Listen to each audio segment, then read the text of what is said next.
পুজোর সেরারা পাবে শারদ পুষ্পাঞ্জলি সম্মান।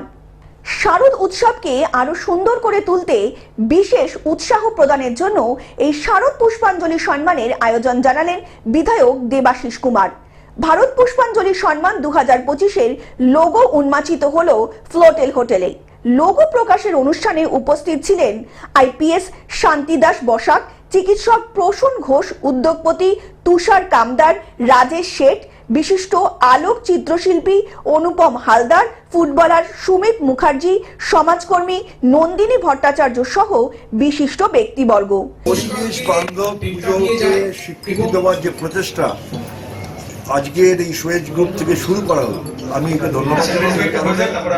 পরিবেশ ছাড়া এই পুজো কারো শহরই থাকবে না, মানুষ থাকবে না। তাই পরিবেশের ক্ষেত্রে যারা কাজ করছেন তাদের সকলকে আমাদের অনেক অনেক শুভেচ্ছা। আমি আশা করব এই পরিবেশ বা যে বান্ধব পুজোর যে প্রতিযোগিতা সেটা অনেক পুজোকে উৎসাহিত করবে পরিবেশ সহায়ক পুজো তৈরি করার জন্য। সিওয়েজের নিবেদিত তৃতীয় বছরে পদার্পণে এবছরের ভাবনা মাটি।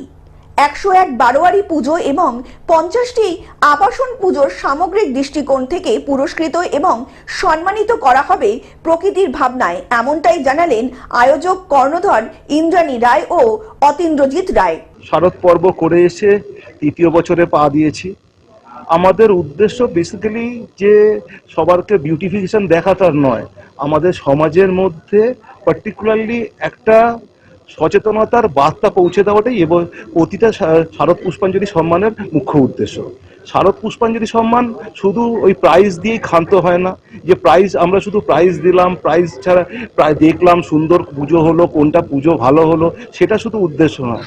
সেই সচেতনতার কি বার্তা সমাজের কাছে যাচ্ছে সেটা নিয়েই আমরা বিচার করি, তার জন্যই পুরস্কার দিই।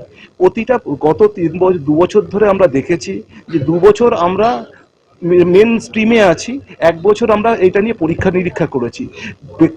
বলতে গেলে এটা আমাদের প্রথম 4 বছর, কিন্তু আমরা বলি আনুষ্ঠানিকভাবে আমরা 3 বছর।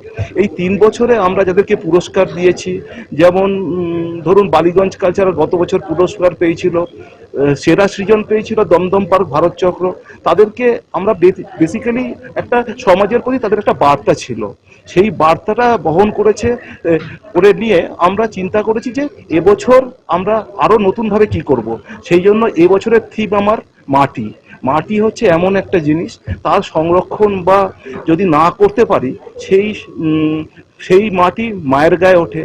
মা যখন কোনো যদি পলিউটেড হয়ে যায় তাহলে আগামী প্রজন্মের জন্য আমাদের কাছে খুব বাজে বার্তা যাবে। সেই জন্য এবার আমাদের থিম হচ্ছে মাটি। মাটিকে সংরক্ষণ এবং তার জন্য যে সচেতনতার প্রয়োজন সেটা নিয়েই এবছরের কাজ। এবং প্রতিটা পুজো কমিটির কাছে আমরা বার্তা পৌঁছে দিয়েছি।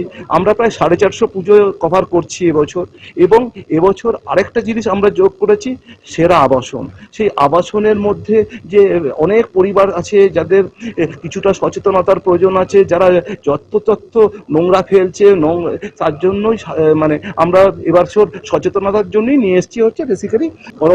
আরেকটাও আমাদের পুরস্কার আছে শারদ অনন্যা। কলকাতা থেকে অনির্বাণ দত্তের রিপোর্ট, গ্লোব নিউজ। এখন থেকে গ্লোব টিভি দেখুন আপনার স্মার্টফোনেও। গুগল প্লে স্টোর অথবা অ্যাপল স্টোর থেকে ডাউনলোড করুন গ্লোব টিভি লাইভ অ্যাপ। এছাড়া জিও টিভি অ্যাপ থেকে দেখুন গ্লোব টিভি লাইভ।